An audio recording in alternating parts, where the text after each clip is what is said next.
Hello students, आपका स्वागत है मेरे यूट्यूब चैनल पर।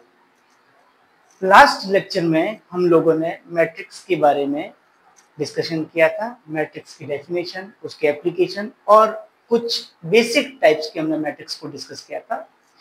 चलिए आज हम लोग मैट्रिक्स को ही कंटिन्यू करते हुए मैट्रिक्स पे कुछ ऑपरेशंस की बात करते हैं। तो आज का हमारा टॉपिक है ऑपरेशंस ऑन मैट्रिसेस।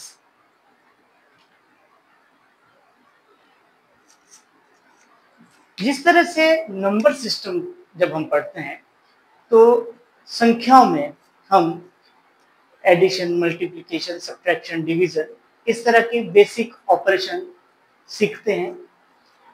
तो इन द सेम वे जब हम मैट्रिक्स टॉपिक पर डिस्कशन कर रहे हैं, मैट्रिक्स पढ़ रहे हैं, तो हम दो या दो से ज्यादा मैट्रिक्सों को कैसे ऐड या सब्ट्रैक्ट किया जाता है, कैसे उनका मल्टीप्लिकेशन किया जाता है, आज हम लोग इस टॉपिक पे बात करेंगे। तो कुछ बेसिक रूल्स भी हम साथ साथ में डिस्कस करते रहेंगे। जैसे हम सबसे पहले बात करना चाहते हैं मैट्रिक्स के एडिशन की बात कर रहे हैं कि दो मैट्रिक्स को ऐड करना है। तो अ मैट्रिक्स ए, जिसको एक सिंबॉलिक फॉर्म में AIJ से डिनोट किया गया है, और एक दूसरी मैट्रिक्स बी जिसको BIJ से डिनोट किया गया है। दोनों मैट्रिक्स को आपको A प्लस बी करना है। तो दो मैट्रिक्स को ऐड करने का सबसे फर्स्ट जो रूल है, बेसिक चीज जो है उसमें होनी चाहिए, वो है उनका ऑर्डर, साइज सेम होनी चाहिए। अगर इसका ऑर्डर n इंटू m है तो इस मैट्रिक्स का ऑर्डर भी n इंटू m होना चाहिए। Means only two matrix of same size can add or subtract। दो सेम साइज की मैट्रिक्स को ही जोड़ा या घटाया जा सकता है। ठीक है। अब जब हम इनको जोड़ेंगे तो इनके जो करस्पॉन्डेंस एलिमेंट्स है उनको जोड़ा या घटाया जाएगा, और जो फाइनल रिजल्ट आपको मिलेगा वो फाइनल रिजल्ट भी आपको उसी ऑर्डर का मिलेगा जो हमारी मैट्रिक्स का ऑर्डर था। फॉर एग्जांपल अगर हम बात करें, मान लीजिए एक आपको ए मैट्रिक्स दे रखी है 2 7 -3 4 6 0। ये एक 2 इंटू 3 2/3 ऑर्डर की एक मैट्रिक्स है। बी अगेन 4 0 6 7 3 -2 2/3 ऑर्डर की मैट्रिक्स है। तो सबसे इंपॉर्टेंट चीज यहां हम देख रहे हैं कि दोनों ही मैट्रिक्स का जो साइज है सेम है, ऑर्डर दोनों का सेम है। अब इनको A प्लस अगर B हमें करना है तो हम कैसे करेंगे? इनके करस्पॉन्डेंस एलिमेंट का मतलब है यहाँ 1 एलिमेंट को B के 1 एलिमेंट के साथ ऐड किया जाएगा, 1 एलिमेंट को B के 1 एलिमेंट के साथ ऐड किया जाएगा, 1 एलिमेंट को 1 एलिमेंट के साथ ऐड किया जाएगा, और यही प्रोसेस सारे एलिमेंट पर अप्लाई किया जाएगा इस तरीके से। तो हमारा रिजल्ट जो रहेगा वो 6 7 3 11 9 और -2। जो फाइनल मैट्रिक्स हमें मिली वो भी हमें 2/3 ऑर्डर की मैट्रिक्स मिली। अगर हमें B प्लस A करना होता है तो हम कैसे लिखते हैं? B के एलिमेंट को A के एलिमेंट के साथ ऐड करेंगे, 0 + 7 6 -3 7 + 4 3 + 6 -2 + 0। और हम इसका अगर फाइनल रिजल्ट देखें तो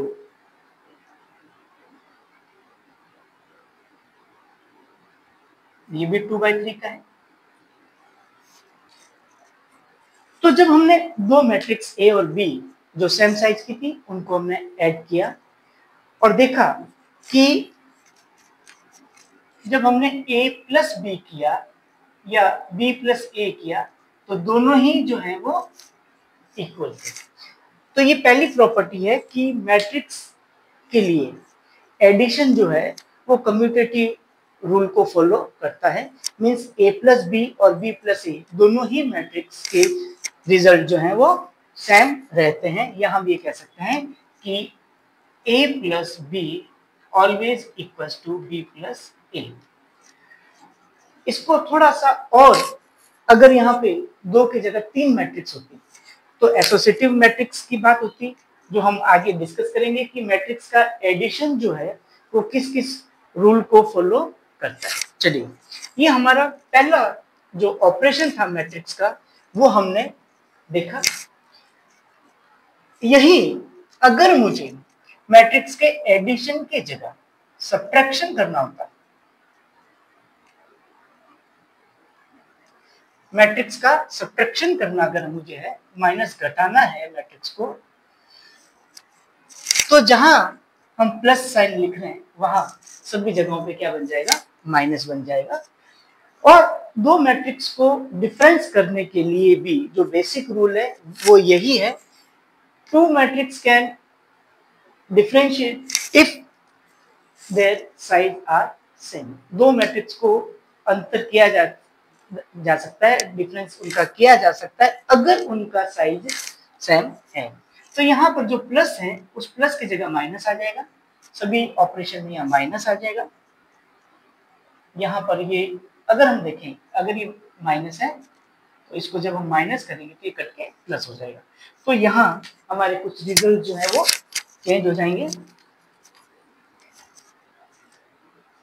चलिए, पूरा अगर हम माइनस कर रहे हैं दो मैट्रिक्स का तो कैसे लिखेंगे, 2 minus 4, 7 minus 0, minus 3 minus 6, 4 minus 7, 6 minus 3 और 0 माइनस माइनस 2। तो हमारा रिजल्ट जो रहेगा वो -2, 7, -9, -3, 3 और +2। लेकिन जो ऑर्डर है मैट्रिक्स का वो सेम रहेगा। अब जब हम b माइनस ए मैट्रिक्स की बात कर रहे हैं तो देखिए क्या रिजल्ट निकलता है। अगर हम b माइनस ए करें तो क्या होगा, b माइनस ए करेंगे तो 4 minus 2, 0 minus 7, 6 minus minus 3, 7 minus 4, 3 minus 6, minus 2 minus 0। तो रिजल्ट जो है वो 2 माइनस 7, 9, 3 माइनस 3 और -2 है। तो देखिए a माइनस बी और b माइनस ए दोनों ही मैट्रिक्स के रिजल्ट जो है वो अलग है, साइन डिफरेंट है। तो अगर हम मैट्रिक्स के डिफरेंस की बात करें तो a minus B, b minus A not equal, हमेशा अलग होते हैं, इनके रिजल्ट अलग रहते हैं। तो ये हमने सबसे पहला बेसिक जो है ऑपरेशन एडिशन या सब्ट्रैक्शन ऑन मैट्रिसेस उसको डिस्कस किया है। चलिए अगला जो है ऑपरेशन वो मैट्रिक्स पे क्या होता है उसको डिस्कस करते हैं। नेक्स्ट ऑपरेशन होगा scalar multiplication.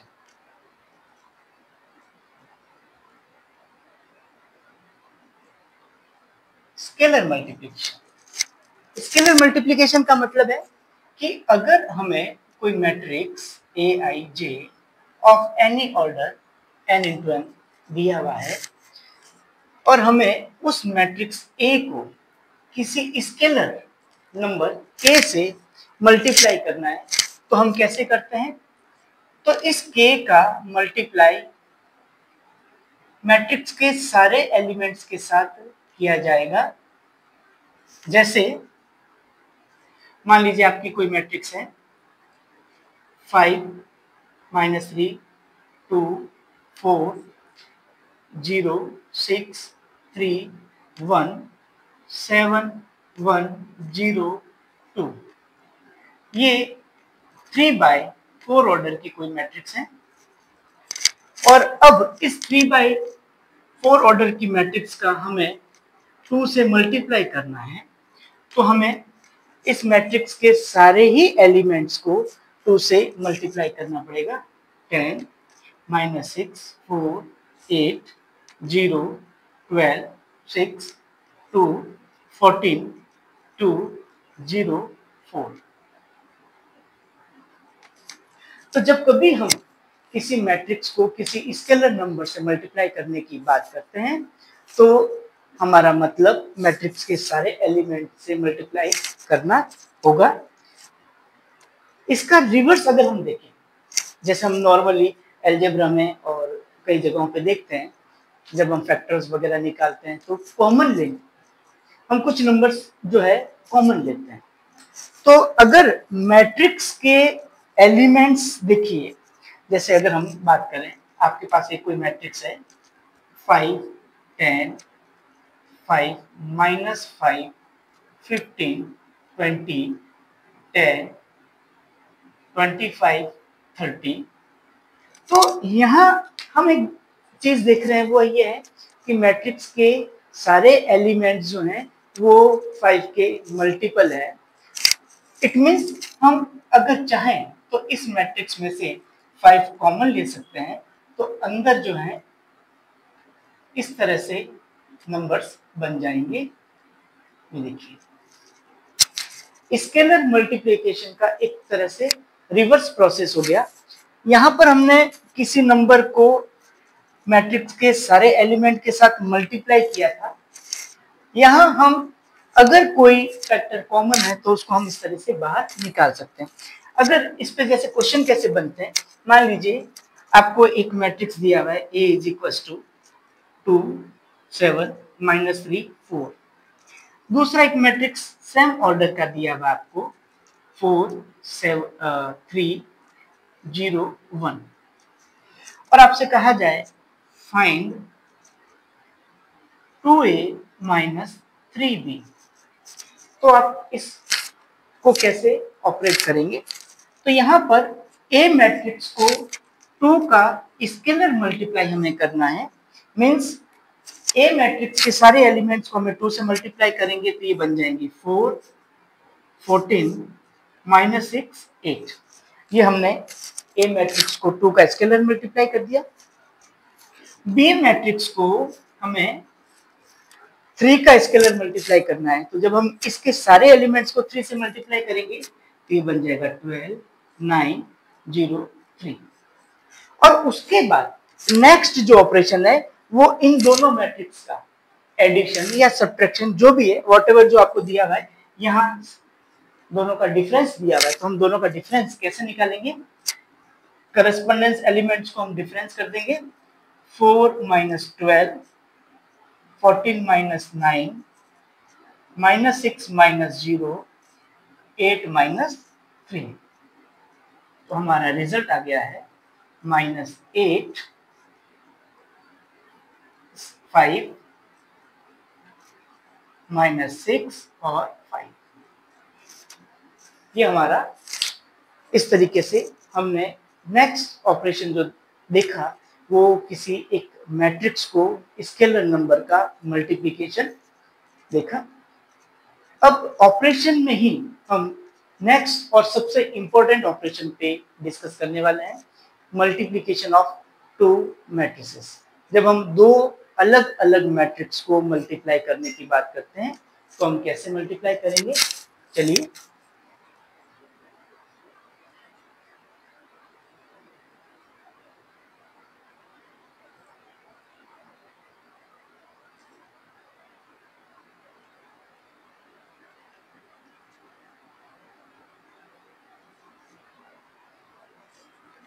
Multiplication of 2 matrices. ए एक मैट्रिक्स डिफाइंड है AIJ से, और बी दूसरी मैट्रिक्स डिफाइंड है BIJ से। अब देखिए, मैट्रिक्स के मल्टीप्लिकेशन की जब हम बात कर रहे हैं तो उसका एक बेसिक रूल हम यहाँ समझ लें। थोड़ा सा टेक्निकली डिफरेंट है एडिशन और सब्ट्रैक्शन से। एडिशन और सब्ट्रैक्शन ऑफ मैट्रिक्स बहुत आसान था, उनके करस्पॉन्डेंस एलिमेंट को ऐड या सब्ट्रैक्ट करके हम बड़ी आसानी से जो है वो नई मैट्रिक्स बना लेते थे। स्केलर मल्टीप्लिकेशन भी बहुत आसान था, जहां पर हमें किसी एक स्केलर नंबर से पूरी मैट्रिक्स के सारे एलिमेंट्स को मल्टीप्लाई करना होता है। बट जब हम दो मैट्रिक्स के आपस में मल्टीप्लिकेशन की बात करते हैं तो थोड़ा सा टेक्निकल डिफरेंस है इनमें, इसको समझ लें पहले अच्छे से। तो पहली जो चीज है वो है आपकी मैट्रिक्स जो है वो m इंटू पी ऑर्डर की है, ये आपकी p इंटू एन ऑर्डर की। तो अगर आप रूल्स में यहाँ पे लिख देता हूं, आप a इंटू बी करना चाहते हैं, ए मैट्रिक्स को बी से अगर आप मल्टीप्लाई करेंगे तो numbers of columns in A equals to, A में जो नंबर ऑफ कॉलम्स हैं वो बी के numbers of row in B के साथ इक्वल होना चाहिए। जैसे यहाँ पे देखिए ए मैट्रिक्स के अंदर पी कॉलम है, बी मैट्रिक्स में उतनी ही पी रो है, तो ही ये multiplication A into be possible होगा, अदरवाइज पॉसिबल नहीं होगा।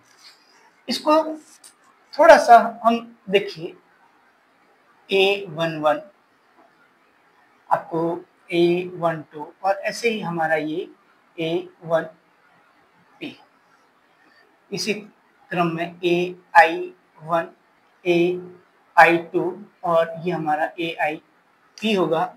और लास्ट में क्योंकि A मैट्रिक्स में m रो है तो ये हमारा mth रो M1 M2 और ये MP एलिमेंट होगा।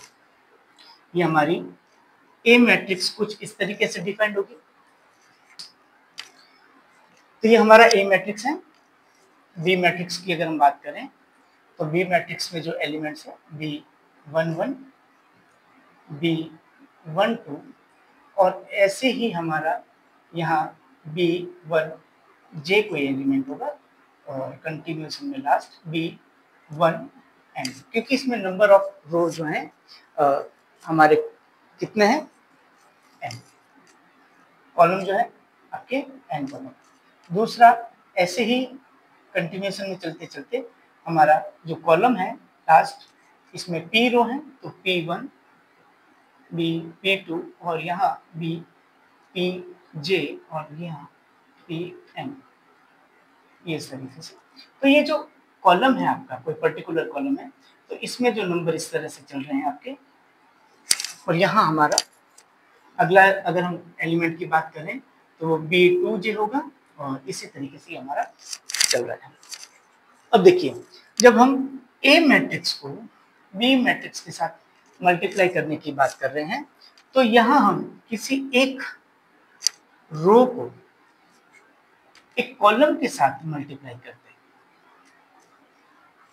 हैं। और जैसे AI1 को मल्टीप्लाई किया जाएगा BIJ से, प्लस नेक्स्ट एलिमेंट है इसका AI2 को मल्टीप्लाई किया जाएगा B2J के साथ, और यही फॉलो किया जाएगा लास्ट AIP इंटू BPJ के साथ। और ये हमारा, क्योंकि ये क्या है, I नंबर का रो है, J नंबर का कॉलम है, तो ये हमारा जो प्रोडक्ट आएगा उसका IJ एलिमेंट बनेगा। ये मैट्रिक्स का मल्टीप्लिकेशन करने का जो टेक्निकल तरीका है वो ये है। तो ये जो प्रोसेस है वो हम A मैट्रिक्स के सभी रो को B मैट्रिक्स के सभी कॉलम के साथ 1 बाय 1 करके मल्टीप्लाई करेंगे। और A का जो हम रो लेंगे, जैसे हम फर्स्ट रो लेंगे, A का फर्स्ट रो को जब B के फर्स्ट रो के साथ कॉलम के साथ मल्टीप्लाई किया जाएगा तो C11 बनेगा। जब A के फर्स्ट रो को B के सेकंड कॉलम के साथ मल्टीप्लाई किया जाएगा तो C2 बनेगा। और यही क्रम में जब A मैट्रिक्स की फर्स्ट रो को B के n कॉलम के साथ मल्टीप्लाई किया जाएगा तो आपका AC1 बनेगा। और इसी तरीके से जब हम mth रो को, A की mth रो को B के फर्स्ट कॉलम के साथ मल्टीप्लाई करेंगे तो m1, C फर्स्ट रो आपकी m रो को सेकंड कॉलम के साथ मल्टीप्लाई करेंगे तो m2, और लास्ट जब हम लास्ट m रो को n कॉलम के साथ मल्टीप्लाई करेंगे तो mn एलिमेंट बनेगा, और ये हमारा C मैट्रिक्स जो है A इंटू B लिखा जाएगा। तो ये मैट्रिक्स को इस तरीके से मल्टीप्लाई किया जाता है। देखने में आपको लग रहा होगा कि थोड़ा मुश्किल है, लेकिन इतना मुश्किल है नहीं।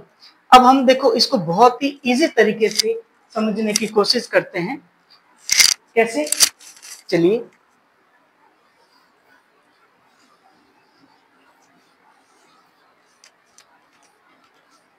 अब इसको हम बहुत ही सिंपल तरीके से समझते हैं।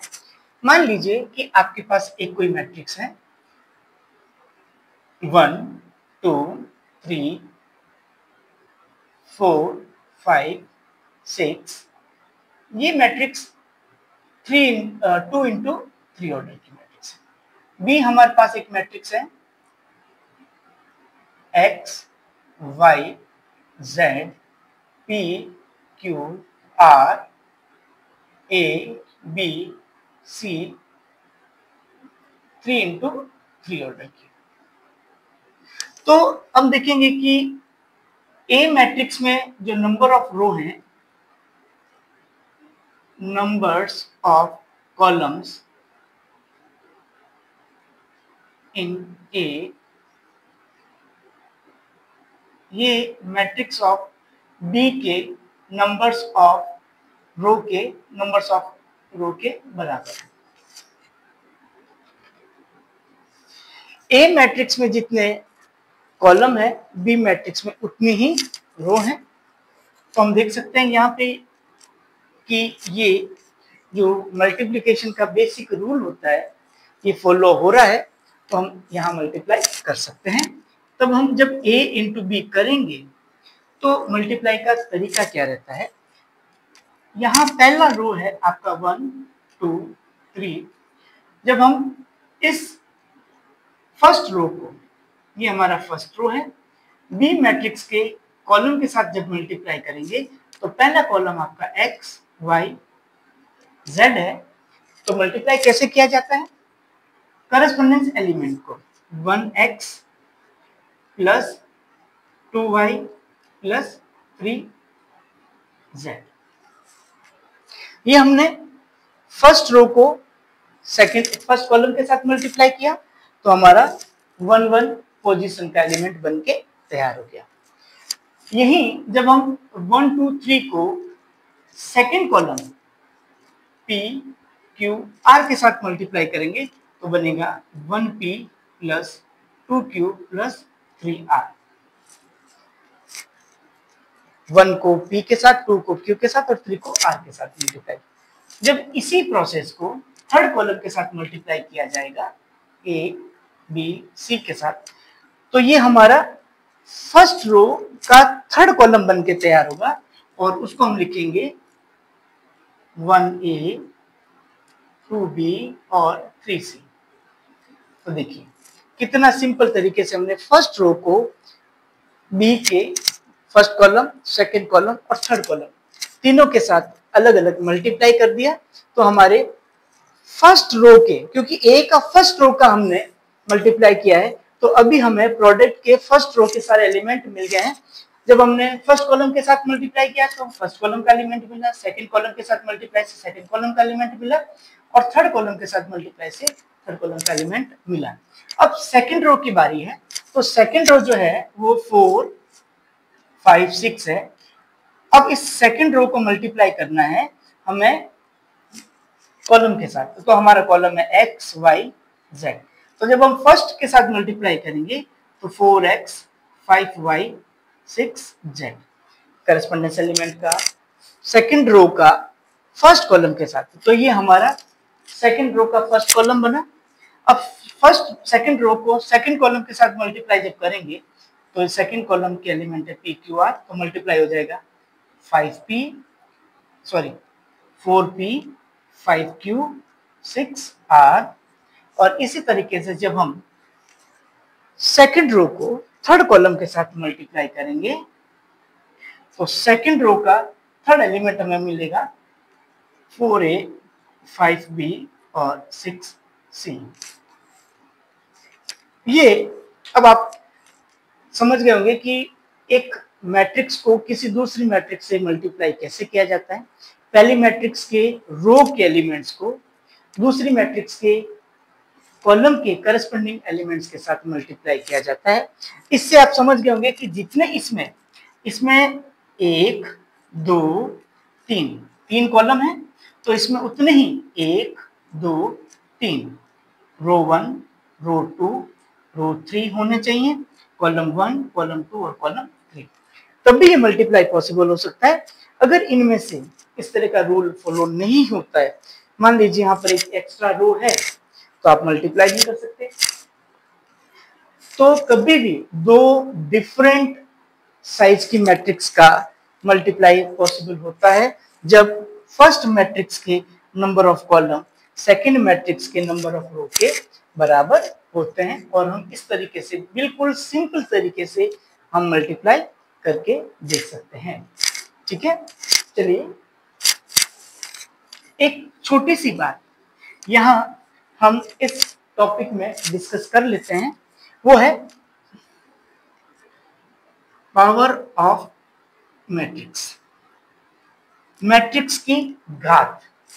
देखिए मैट्रिक्स की घात का मतलब है आपको कोई एक ए मैट्रिक्स दिया हुआ है और हमें उस ए मैट्रिक्स का ए स्क्वायर निकालना है या हमें ए क्यूब निकालना है। तो सबसे पहले अगर हमें ए स्क्वायर निकालना है तो इसका मतलब हमें ए को ए से मल्टीप्लाई करना है। और मल्टीप्लिकेशन का रूल अगर हम देखें तो मल्टीप्लिकेशन का रूल हमें क्या कहता है कि इसमें जितने नंबर ऑफ रो है, मतलब ये हमारा जितने इसके नंबर ऑफ कॉलम और इसके नंबर ऑफ रो सेम होने चाहिए, इसके कॉलम और इसके रो सेम होने चाहिए। और ये भी ए है ये भी है। तो कंक्लूजन ये निकला कि जब हम पावर ऑफ मैट्रिक्स की बात करते हैं तो उसमें केवल स्क्वायर मैट्रिक्स का ही पावर पॉसिबल हो सकता है। तो ओनली स्क्वायर मैट्रिक्स,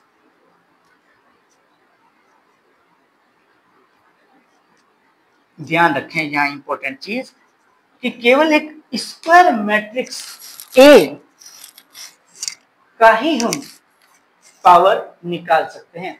किसी दूसरे ऑर्डर की अगर कोई मैट्रिक्स हमें दी गई है तो हम उसके स्क्वायर या क्यूब या दूसरी पावर नहीं निकाल सकते, क्योंकि हमें ये रूल्स जो हैं, अब देखिए यहाँ पर हम कितना आसानी से समझ लेंगे कि अगर हमें स्क्वायर करना है तो पहला ए मैट्रिक्स है, दूसरा भी हमारा ए मैट्रिक्स है और दोनों ही कैसे होने चाहिए, स्क्वायर मैट्रिक्स होने चाहिए। इट मींस ये n क्रॉस n का मैट्रिक्स होगा, ये भी n क्रॉस n का मैट्रिक्स होगा। तो यहाँ पे नंबर ऑफ कॉलम और यहाँ पे नंबर ऑफ रो दोनों सेम हो गए और ये आसानी से पॉसिबल हो जाएगा। तो दो मैट्रिक्स का अगर हमें पावर निकालना है इट मींस वहां पर मैट्रिक्स स्क्वायर होनी चाहिए और हमें ऐसे ही मैट्रिक्स का आपस में मल्टीप्लाई करके, जब हम दो मैट्रिक्स को आपस में मल्टीप्लाई करेंगे स्क्वायर मिल जाएगा। अगर हमें क्यूब निकालना है तो हमने जो ए स्क्वायर मैट्रिक्स निकाली है उस ए मैट्रिक्स को अगर हम वापस ए मैट्रिक्स के साथ मल्टीप्लाई कर दें तो हमें ए क्यूब मैट्रिक्स भी मिल जाएगी। तो ये हमारा मल्टीप्लिकेशन ऑफ मैट्रिक्स कंप्लीट होता है। नेक्स्ट लेक्चर में हम मैट्रिक्स से ही जुड़ी कुछ और बातों के साथ आपसे वापस मिलेंगे। Thank you.